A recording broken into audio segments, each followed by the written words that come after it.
Hey, everybody. It's not often you get a legend on the show here, and we have one today. Dominic, the king of retail, as I call him. How are you, sir? Thank you, sir. How are you doing? Doing great. We've known each other in passing on social for over a decade. Love your content and the work that you do. Before that, just how do you introduce yourself these days to your followers, fans, clients, and beyond? Sometimes just Dominic, other times Dominic Miserandino, CEO of Retail Tech Media Nexus. Well, that's all. That's you said it all. So, talk about your bio and background. It's so interesting, your journey Thank you, into sir. the media retail empire that you've built over the last Well, yeah, I was decades. definitely appreciate that and appreciate being on. I was born more out of media. I was in mainstream media. At that time, I said I was on the other side of the retail mirror. I was getting pitched all the time on that side of the mirror. Would you like to review my AirPod? Would you like to tell us how you love it and whatnot? And then I realized I cared more about how those sales occurred. I started mentoring startups, probably worked with over 200 plus e commerce startups. Literally, I got bored through COVID. And then after that, I got into the retail, the media side of it, created this Retail Tech Media Nexus, where we're basically connecting tech companies and retailers and media companies together. It's a little triangle there. Love it. And give us a snapshot of the retail market as you see it. Best of times, worst of times, obviously somewhere in between. But where are we, in your humble opinion? Reinvention. That's been the theme to me for the past 2 decades. Phone calls I had in the early 2000s were how do we handle going online? Mid 2000s, how do we handle mobile? And now, how do we handle tariffs? I've been on TV about tariffs. God, twice, 3 times a week for the past few weeks. It's been insane. But that's it. You have to kind of constantly remember that one most important thing that you are selling an emotion, the emotion of that thing. Why do I love this thing in my hands, whatever it may be? And as long as you kind of reinvent to that, you're good. Yeah, and I think guys like you and I are always reinventing themselves, going through many incarnations and careers Oh, yeah. in tech and business. They call it digital transformation, which sounds very fancy, but it's basically, the old brick and mortar guys trying gals trying to digitize. Has digital transformation worked? I mean, outside of Amazon and Walmart, I mean, has it been a failure, do you think, or are there some No, bright lights? I think there's tons of bright lights. I think that you could see the successes, the ones you've obviously mentioned. Right now, we're going through this mini. I think there's two transformations going on. You have the tariff transformation and the age of experience, I would call it. Uh, Mm. Everything's experiential now. It's connecting. It's pop ups, and that certainly has soared much more than ever before. But yeah, those who are doing a good job at it, hitting home runs. They're hitting home runs at it. And the home runs are largely, the companies many of us know and love, like Apple, the guys who have deep pockets, deep benches, IT and tech talent, galore, market cap. How's everyone else doing?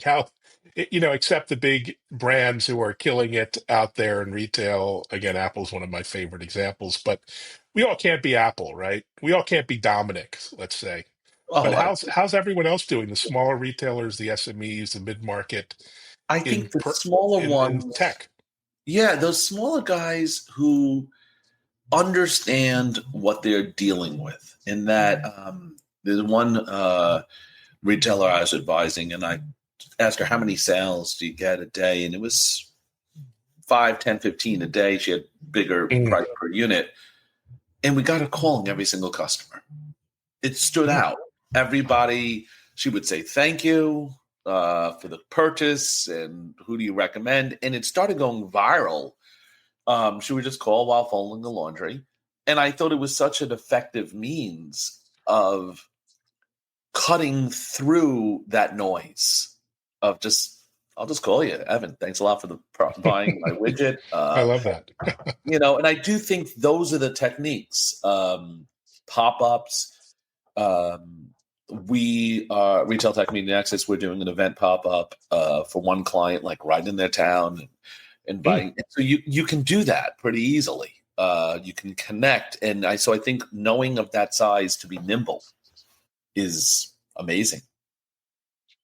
Yeah, the one big buzzword I stole from one of your blogs is omnichannel. You talked about omnichannel strategy. Everything's converging, online, offline, different Yes. channels. What's next, though? When you cover every channel known to mankind, how do you ensure it's seamless and integrated and effective? Yeah, well, that's a great question because it's not always effective. Um, uh, my business, LinkedIn, is by far the best channel, Mm, but that doesn't mean the others are bad nor good. You're just mm. omni-channel. Sometimes turn on everything is great, but I think it's a variant of turn on everything within your abilities and within your power, and whatever's going to also give you that conversion event. Um, he You have to think, is this going to do it? Like, I might have the ability to use Instagram as a channel, but maybe that's not going to convert it all for me. So even though I might have the time, so you have to kind of weigh all those when you're looking at omnichannel. Yeah, I think it's very generation dependent too. I mean, my kids just refuse to make phone calls, 20 somethings.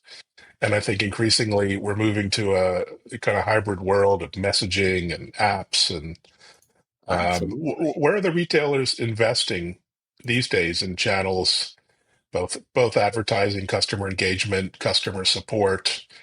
Do you have any, Yeah, insights a there? I'm lot of the sure. investment, I think, in the past 4 months has been in terms of efficiency. Mm, There's one company I'm advising. They, for example, have a video experience right in store, so the consumer doesn't even have to go to the store. They can do it by video call. They can see their products. Parlor Retail, it's called, and it cuts out a cost. It cuts out that cost for the consumer in terms of delivery. I'm sorry, going there, and it cuts out the cost in terms of labor. And I think that those things are kicking in because we can't control the tariffs. We can't control supply chain right now. So if you can mm. control your operations, you have control over something at that point. Yeah, well said. And you're outside of New York City, I believe, Long Island. Long Island, Um, yes, I think New York City is still the media capital of the world. But 100%. do you think it's that in retail tech, retail trends? Do you think it's still the trendsetter? Because I look around the world, you got Shenzhen and Singapore and London and other places. I wonder if they're setting the trends for the future of retail. Where's New York City in the big picture of media and retail That and is tech? a dangerous question because, the one hand, there's always an event in New York City. There's always Yeah, people in the field to meet in New York City. I get calls for dinners and events all the time, and I could probably do one a week. Fine. right. But then again, when you're talking innovation, I mean, I've seen some cutting edge stuff from all around the world. And that, especially in a post COVID world, there is no centralized as much. You don't have to say, let's meet up downtown Brooklyn and discuss X, Y, Z. Um, Shenzhen, China, I mean, China, there's so many people doing amazing cutting edge stuff. Like I was particularly thrown. I didn't expect it. I thought it was brilliant when during the initial, um, during the initial part of the tariffs, there was those factories in China going on TikTok, and not necessarily innovative, but I thought, yeah, that was just jumping into action immediately and responding within 24 hours with a message and uniform. And I think you're seeing that a lot in various places around the world. They're getting very cutting edge. Very cutting edge. Speaking of cutting edge. AI has hit the retail sector as hard and as fast as any. I saw Google I/O this week. You'll now be able to make a darn good ad for peanuts using Google I/O tools, and create what was the 30-second spot. It might have taken weeks, months, and tens of thousands of dollars you can do for a few $100. That's just one example. How is AI hitting the retail space with the decision makers that you speak with daily? I find it interesting because I don't know if we're societally caught up to where AI is. If you told me even a photo generation as good as it is, let alone this video generation, well beyond where I expected it to be. And I don't think the use cases, you need to have people really push it, as we normally do, to say, does this make sense? Does that make sense? I don't know if we're there yet in terms of Mm. understanding. The tech is there. Of how we're going to use it, I feel like that's a different story. Yeah, that's such a great point. And, that applies to the front office and the back office. Like every vendor you talk with at, the big NRF show is data-driven decision making and data analytics. And you go into a retailer and they're running on tech from the 70s or 80s, and there Oh, no. seems a big disconnect between all of this advanced data tech, data science, automation, and what the retailer can consume and deploy and manage. They don't have data scientists at scale unless you're Amazon or Walmart or Apple, what have you. So how do you make use of this tech, like data analytics or back office IT, effectively, You given their really, challenges? it's definitely an education. There's Mm, one company I use, actually here in Long Island, Five Element Analytics, and I'll spend more time learning than I will sometimes mm, doing. And I think where there's a lot to unpack when it comes to data science, and I think the challenge is also I found retailers will throw everything up in the cloud and mm. not even make sense of it. Hooray, they have it up there, but no one's looking at that. And then you have to really constantly think of what this means, how it impacts your business, basically. That's a constant question.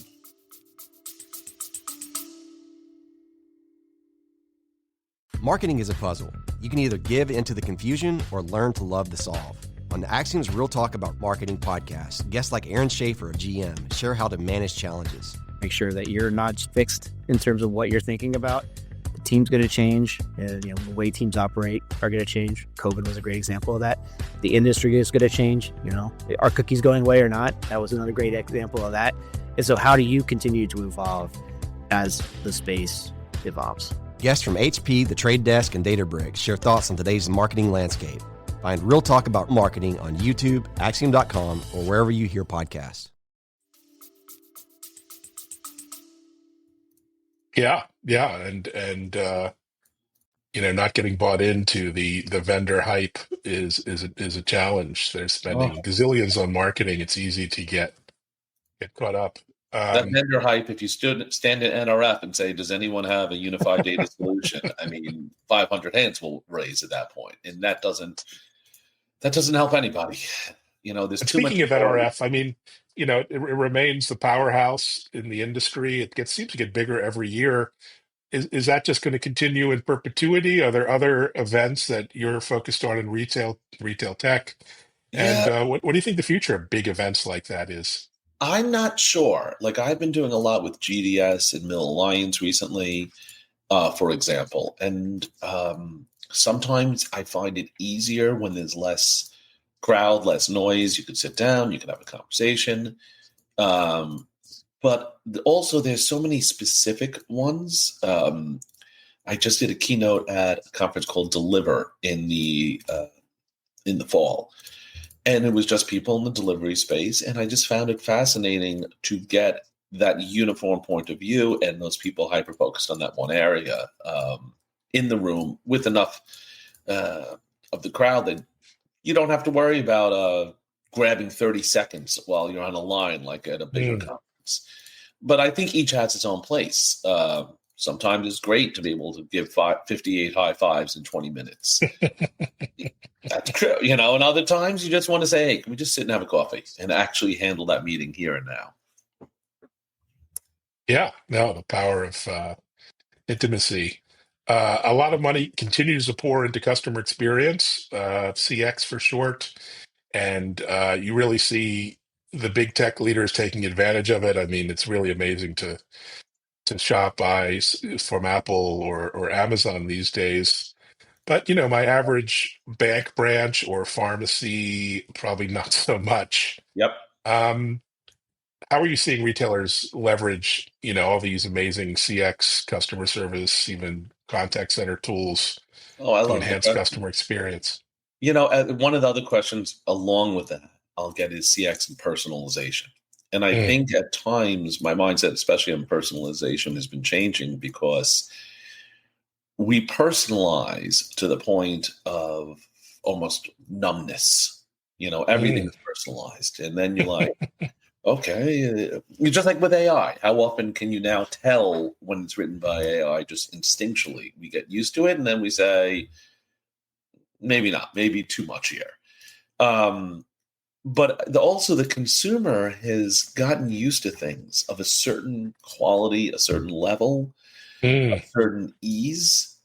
So there's a certain standard there. And I think, especially in retail, the constant reminder that you're serving the customer ultimately, whatever that experience needs to be at that level it needs to be, is vitally important.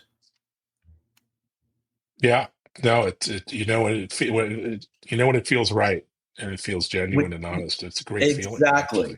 You can always tell right, genuine, honest, and I always, strive and double check myself even all the time. How can I make this better? How can I fix this better for myself? Yeah, totally.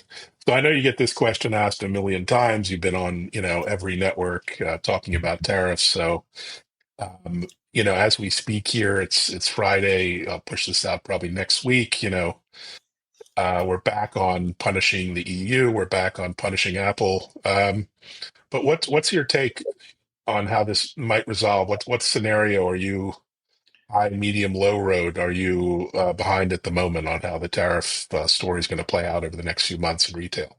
That is a great question because I think the challenge on the tariffs is more so the consistency, that supply chain consistency. You're seeing LA ports getting, reduced ships coming in.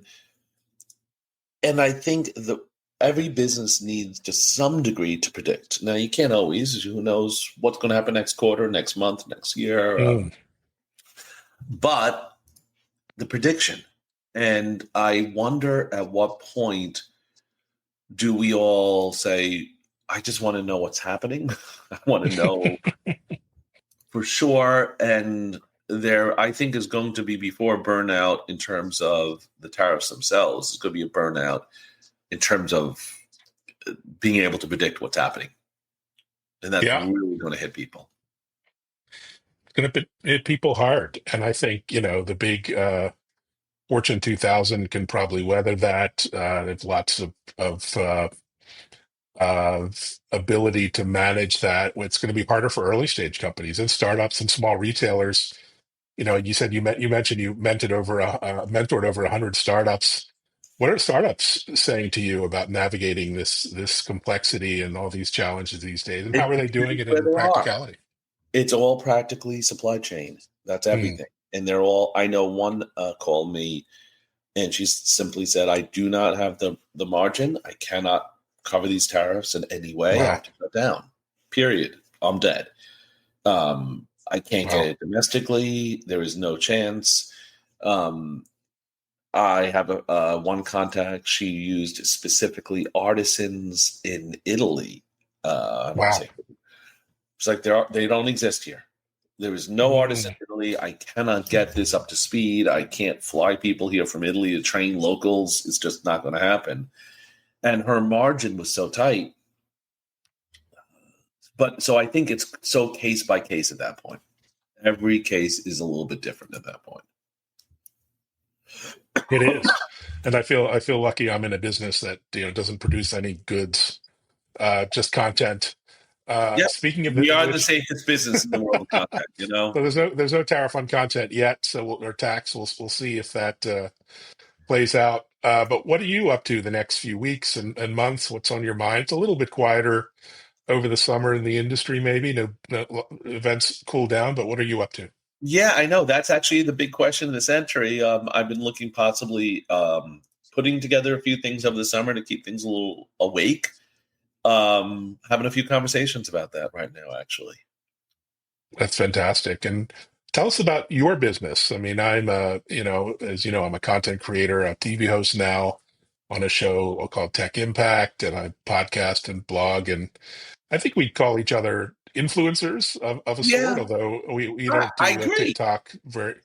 But how's business otherwise? Yeah, it's funny you say that because I agree. It's become this new influencer world, and that in turn has created this business. On the tech companies calling me saying, "Dominic, do you Mm, know so and so?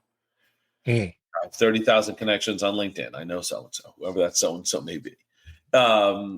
So we've created two legs of it, if you will. One leg is connecting the tech to the retailers. Do you know mm. so and so? And then the other, we have a leg for the B2B PR side. PR company, tech companies trying to connect to the media. But it's timing too. I think that's all we're looking for as people is just to connect. And I'm proud to make a business of who do you want to meet and how do you want to connect to them, and we make it happen at that point. And I think it's nice to have a business that, okay, nominally you call it an influencer, but it's not. We're not selling beauty products, obviously. We're not selling makeup and hair products, obviously. So there is an appetite for B2B content, which is really cool. And the fact that we both make a great living at it is a testament to what's possible on social and 100%. I think we have social. We all want to connect, essentially, as humans. I think we learned that via COVID, and we learn it now, and any opportunities we can make for that, the better. what channels are working best for you? I mean, I find, podcasting is really great. I mean, I listen to podcasts all day, and apparently there's even for niche topics, you pick retail tech, but any other B2B topic is pretty niche. There's a great audience on podcasts, iTunes, Spotify, YouTube, It's funny. service I think content. But what other formats are working great for you?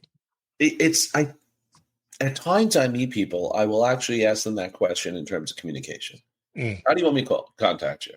LinkedIn message, WhatsApp, text, phone, and I've had people say Instagram, and I think that's where we're evolving, where it's not necessarily the one. I mean, LinkedIn has been incredible. I'm thrilled having so many connections reach out. I probably get dozens minimal of messages a day, if not usually about 100 plus. But that doesn't mean a better nor worse. It's almost, like we said, omnichannel in terms of communication, in terms of media, each of these channels, I think, is an active and valid communication. You just have to figure out what your audience wants and what works best for you and find that mutuality. Yeah, and I think brands need to think more expansively about their social reach and, multi-channel, omni-channel, being in more places, being interesting, being fun, being funny like you are, and not so straight-laced, which most brands can be pretty boring. So working with folks like yourself is a great way to liven up their Thank you content, very their point of much. view, their perspective. I look forward to seeing you when I'm in the city next. I won't even hold the Celtics loss to the Knicks against you, but I will look forward to breaking bread. So look forward to seeing you I soon, love it, Dom. man. I'm looking forward to it too. We should All right, definitely do that. thanks. And thanks, everyone. Thanks for listening, watching, checking out my new TV show, techimpact.tv. And until then, take care. We'll talk soon.